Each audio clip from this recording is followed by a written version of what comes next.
Olá a todos e bem-vindos ao Tretas do Chrome, eu sou o PM e o episódio 4 de Moon Knight é um misto de Tomb Raider com Indiana Jones e com superpoderes pelo meio. Neste vídeo vou-te apresentar todos os easter eggs e referências que encontrei a ver o quarto episódio, assim como o futuro que poderá ter algumas personagens da série. O episódio 4 de Moon Knight abre com o recém-impressionado Khonshu, e a série voltou a usar uma tendência no que toca à câmara como nos outros episódios, que é uma metáfora para o estado mental de Mark Spector, não tendo um foco preciso e estando numa constante luta de personalidade. Por isso é que vemos muitas vezes a câmara a rodar de cima para baixo ou de baixo para cima, tendo uma comparação ao quão incerta é a mente de Mark Spector. No entanto, à medida que a câmara se afasta, conseguimos ver uma parede inteira cheia de estátuas de deuses egípcios presos. A cena não fornece grande material para podermos perceber quem poderiam ser estas divindades travessas, mas grandes figuras como Anubis não estão presentes durante a cena da congregação no episódio 3, sugerindo que podiam ter sido colocadas dentro da sua própria estátua. Outra possibilidade que pode estar aqui presente é a Ramatut, que é uma variante de Kang the Conqueror, embora este seja um faraó e não um deus. Mas a estátua que mais se destaca na abertura do episódio 4 de Moon Knight é a mais pequena, que está do lado esquerdo. Na mitologia egípcia, esta é muito provavelmente Bes, uma personagem também encontrada na banda desenhada da Marvel, que é um aliado de Thor Odinson, o que pode indicar mais uma ligação dos deuses egípcios ao futuro filme do Thor, Love and Thunder. E como eu disse no vídeo da análise ao episódio 3, os deuses egípcios podem apenas servir para mostrar o poderio de Gore, de God Butcher. A seguir, quando nos encontramos com Layla e Mark no deserto, vemos mais um escaravelho, só que desta vez ele está vivo. Os escaravelhos têm desempenhado até agora um papel significativo em Moon Knight, e não é de admirar ver um escaravelho surgir quando o episódio 4 retoma a Steven e Layla no deserto. É possível que este besouro esteja talvez a perseguir Layla, considerando uma ligação que existe entre ela e um escaravelho mais tarde no episódio, mas já vamos falar sobre o assunto. Ora, quando a dupla estava em direção ao túmulo da Meat, eles encontram uma cabra a olhar para eles. Voltando ao episódio 2, Steven Grant encontrou uma cabra enquanto desfrutava um passeio pela aldeia de culto de Arthur Harrow. Yes. Neste episódio, enquanto ele e Layla se aventuravam por um desfiladeiro em direção ao túmulo de Amit, um bode observava sinistramente o duo. Pode ser apenas uma brincadeira da produção em torno das cabras, que não vale a pena explorar, mas também pode ser algo mais profundo, talvez um presságio da chegada de um deus com cabeça de bode. Este animal também pode ter aqui outro simbolismo, porque as cabras representam em muitas culturas o desejo, a energia criativa, a alegria, a tranquilidade, a aspiração e a fé. E com isto podemos deduzir que é o que Steven sente por Layla, porque todos os pontos que a cabra simboliza estão representados neste momento em Steven. Mas já quando eles estavam a invadir o túmulo de Amit, Steven Grant e Layla Croft, calma, foi só uma piada, não é o nome dela, não é? Encontram um sacerdote de Eka. Eka é o deus da magia e os sacerdotes retratados na série são os seus seguidores. Embora uma ligação à banda desenhada da Marvel seja superficial, existe um Eka Nut na banda desenhada Mystic Arcana Magic, que é um feiticeiro adornado com trajes semelhantes à versão vista no episódio 4. E enquanto a Layla lutava contra este sacerdote, podemos encontrar um easter egg referente ao episódio 1. Quando a Layla é arrastada para aquela fenda escura e apenas ouvimos os sons da luta ao longe, antes que Layla se liberte e volte para a área mais ampla, esta cena faz muito lembrar a luta do Moon Knight com o Chacal no episódio 1. Quando nessa cena ele foi arrastado de volta para a casa de banho do museu e foi espancado lá. Felizmente nesta cena a Layla sai-se melhor que o seu adversário. E não sei quanto a voz, mas a maneira como a Layla se apresenta nestas cenas, nas cenas do deserto praticamente, fazem muito lembrar a Rachel Weisz do filme da Múmia, pelo menos no que toca ao penteado e ao fardamento, o que certamente será uma referência a esse filme. Após a luta, a Layla fica a conhecer o passado de Mark Spector. A série Moon Knight tem dado repetidamente a entender o passado negro de Mark Spector e a ligação que ele tem com a morte do pai de Layla. O episódio 4 vê Arthur Harrow a confirmar que Mark fazia parte da equipa de mercenários que atacou o local, da escavação arqueológica onde o pai de Layla trabalhava, e revela também que foi esse grupo de mercenários que matou todos os arqueólogos. Mais tarde, Mark revela que apesar de estar lá no local, ele não tinha cometido aquele ataque. Na verdade, tentou impedi-lo e acabou quase por morrer. Ora, neste enredo, a série adota completamente o arco da banda desenhada. No material de origem da Marvel, Mark invadiu o local ao lado de um colega mercenário chamado Bushman, que foi longe demais e começou a matar os arqueólogos. Indignado com o seu parceiro, Mark tentou parar Bushman e foi alvejado em resposta. O mesmo provavelmente aconteceu no MCU, levando Mark Spector a tornar-se o avatar de Khonshu. Mas por falar em revelações, temos que falar sobre a revelação de uma grande figura da história, que pode ter uma ligação a Kang e provavelmente também a Zeus. Steven Grant fica espantado por saber que o túmulo de Amit contém de facto o corpo de há muito perdido de Alexandre Grande, e provavelmente todos conhecem esta figura histórica devido aos livros de história. Ouvimos falar dele durante as aulas de história da escola, não é verdade? O Mr. Great, como o Steven nos chama, também desempenha um papel importante nas bandas desenhadas da Marvel. Como o nome já implica, Alexandre Grande não era conhecido pela sua humildade e proclamou-se o filho de Zeus, Russell Crowe irá interpretar o deus grego em Thor Love and Thunder, pelo que é possível que o MCU desenhe esta mesma ligação com Alexander, que é conhecido nas BDs pelo filho meio humano, meio deus de Zeus. A estreia no MCU de Alexandre o Grande, ou pelo menos o que resta dele, pode também estabelecer uma ligação com Kang the Conqueror, o vilão que apareceu no final de Loki. Durante a cruzada de Kang nas cómics, ele recorre ao histórico governante da Macedónia como inspiração e para se lamentar quando ele fica sem mundos para conquistar, o que provavelmente vamos ver a seguir no MCU. Mas neste momento das descobertas, Arrow acaba por encontrar Steven, ou neste caso Mark, e acaba por alvejá-lo 2 vezes no peito, o que acaba por o matar. Curiosamente, enquanto vemos o corpo de Steven a cair naquele charco, podemos reparar que existem os 2 buracos das balas no peito, enquanto ele está sobre aquele bocadinho de água. Mas quando ele começa a deslizar para as profundezas do submundo, conseguimos ver que já não existem as balas, indicando aqui provavelmente a transição do mundo real para o mundo imaginário, que é o mundo que vimos a seguir num género de hospital psiquiátrico. É certo que Arrow, após matar Mark,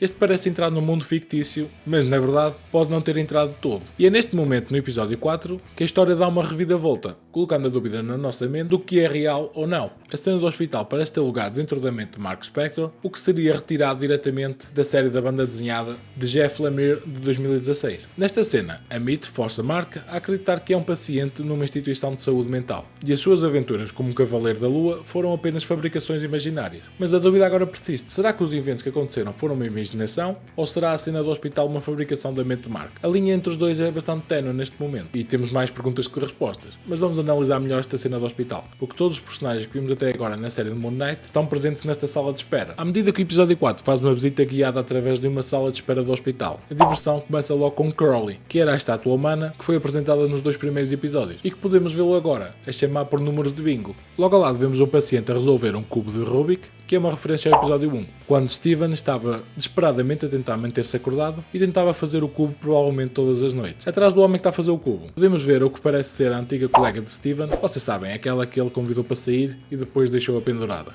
Best steak in town? Oh yeah, right. Yeah? Okay. A seguir vemos Billy, que era uma daquelas polícias que apareceu no apartamento de Steven, e que está perto de um carrinho com comida para os pacientes. Nesse carro vemos 3 taças de fruta, muito parecidas, o que poderá também ser uma referência às 3 personalidades de Mark.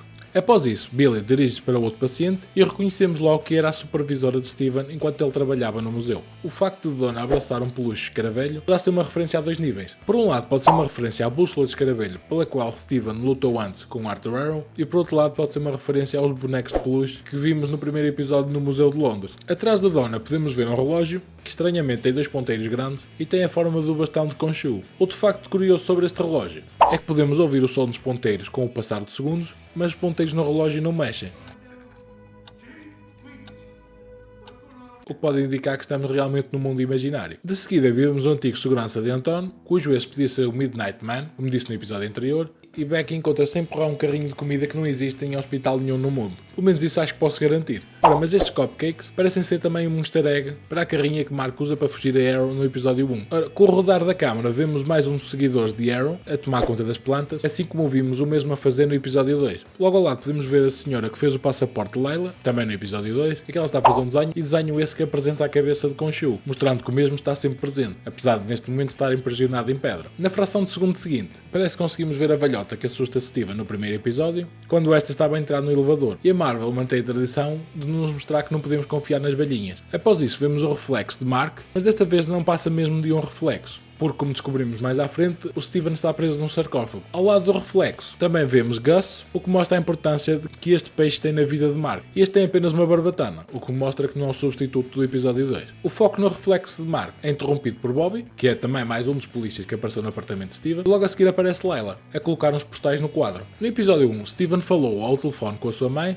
sobre receber outro dos seus postais de férias. As fotografias que Layla fixa no quadro do hospital são extremamente semelhantes e também se encontram perto do aquário de Gus, tal como estavam no apartamento de Steven. Um detalhe interessante presente na Layla está no seu dedo mindinho. Quando a Layla puxa a mão ao seu queixo e se aproxima da cara de Mark, perguntando-lhe se o tinha assustado, podemos reparar no escaravelho vermelho pintado na ligadura dos seus dedos. E isto pode começar a ser mais do que uma referência ao escaravelho da série, porque existe um personagem da banda desenhada que se intitula de Escaravelho, que tem o nome de Scarlet Scarab, ou em português o Escaravelho Escarlado, que não soa tão bem. Isto poderá potencialmente antecipar a introdução do personagem na série do Moon Knight, e tenho uma teoria sobre o assunto, mas deixa-me explicar melhor quem é o Scarlet Scarab. O nome real de Scarlet Scarab é Abdul Faul, que é muito parecido com o nome de Layla, como te deves lembrar do nome completo dela. Layla Abdullah Al-Faweli. Ora, a minha teoria para isto é que provavelmente a Layla pode vir a tornar-se numa versão desta personagem no MCU. Nas bandas desenhadas, o Scarlet Scarab tentou impedir o controle do Império Britânico no Egito e liderou um grupo chamado Sons of Scarab, os Filhos do Escaravelho, e vestia umas roupas semelhantes às dos antigos egípcios, referindo-se a si mesmo como um dos modernos servos dos antigos faraós. E tendo em conta que o nome de meio de Layla significa servo dos deuses, podemos estar perante uma adaptação deste personagem para o futuro de Moon Knight. Nas cómics, o Scarlet Scarab foi depois impedido pelos Invaders, que eram liderados por Capitão América, e cujo, talvez não saiba, os Invaders era a versão original dos Vingadores. Mas mais tarde na história, o Scarlet Scarab tornou-se um aliado e ficou como protetor do Egito. Será interessante ver se a Marvel vai adotar isto para o futuro de Layla. Vamos esperar e cruzar os dedos que sim. Ao tentar deixar a sua cadeira de rodas, Mark volta a mandar com os queixos no chão e repara que tem uma braçadeira no tornozelo. Tanto a braçadeira como a forma de queda de Mark remetem-nos para os primeiros episódios de Moon Knight, no apartamento de Steven Grant. Lembram-se quando o Steven saltou da cama e tropeçou imediatamente? Este foi o mesmo caso, caindo exatamente do mesmo lado da cara, portanto não pode ter sido coincidência. Com esta queda, Mark é levado para o seu psiquiatra, e claro que tinha que ser o Arrow. Muitos pormenores ligam o personagem psiquiatra do Dr. Arrow ao Arthur Arrow que vimos antes na Moon Knight. O médico começa por citar uma famosa frase sobre as árvores que sobem ao céu ou descem às profundezas do inferno. Esta é uma analogia que também Arrow usa o seu bastão para julgar a alma de uma pessoa. No gabinete vemos um quadro com uma paisagem, e essa paisagem é a cidade na montanha que vemos no episódio 1, em que Arrow aparece pela primeira vez. E a apreciação de Arrow pelo vilão do filme Tom Buster confirma em certa parte o seu próprio estatuto de mauzão.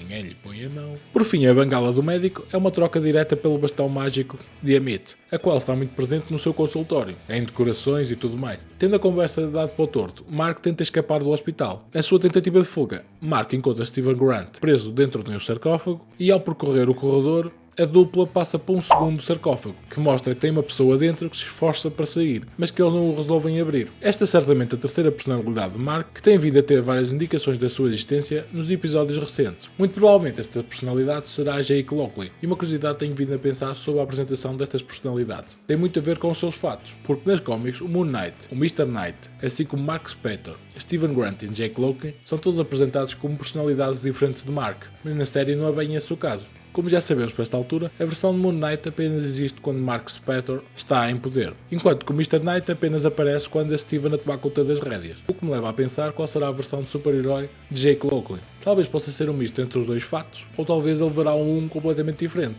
Ora, eu acho que a Marvel é capaz de apresentar uma versão do herói, de Jake Lockley, como a versão de Moon Knight de Mark, mas ao invés de ter um fato todo branco, acho que vão optar por dar uma máscara preta a Jake, inspirando-se assim nas cómics dos anos 2000, o qual também demonstra o lado mais negro que esta personalidade tem, sendo a personalidade mais macabra e sombria de Mark. Ora, mas no fim do episódio somos introduzidos a mais um deus, e que foi um momento hilariante. Os easter eggs acabam com a cena do hipopótamo, que é a estreia da deusa Taweret. A sua chegada foi insinuada nas primeiras cenas do episódio 1, quando Donna pediu a Steven para passar uma caixa de brinquedos hipopótamos, apontando na realidade que eram Taweret.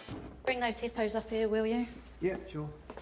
Taweret. The hippo goddess Taweret. Na religião egípcia antiga, Taweret é a deusa protetora do nascimento e da fertilidade, mas também é responsável por ajudar as almas que partiram do mundo dos vivos a atravessar o caminho até ao eterno descanso, o que pode também querer indicar o verdadeiro significado da sua aparição no fim do episódio. Ela pode estar aqui presente apenas porque Mark levou 2 tiros, e provavelmente está morto. Então toda a cena do hospital representa o pós-vida e a imaginação. Ora, e assim chega ao fim a análise do episódio 4, do Moon Knight. Espero que tenhas gostado e que tenhas percebido algo novo com esta explicação sobre o episódio. Se descobriste algo mais, diz-me nos comentários. Já sabes, se gostaste do vídeo não te esqueças de deixar um gosto e de subscrever o canal, ativando as notificações para não perder os vídeos futuros e para te manter atualizado sobre as principais notícias geek. Visita tretasdecrom.com diariamente e vou ver agora o episódio 5 de Moon Knight. Portanto, a análise ao mesmo vai sair o mais breve possível. Obrigado pelo apoio, obrigado por teres assistido o vídeo. Eu sou o PM e vemo-nos por aqui.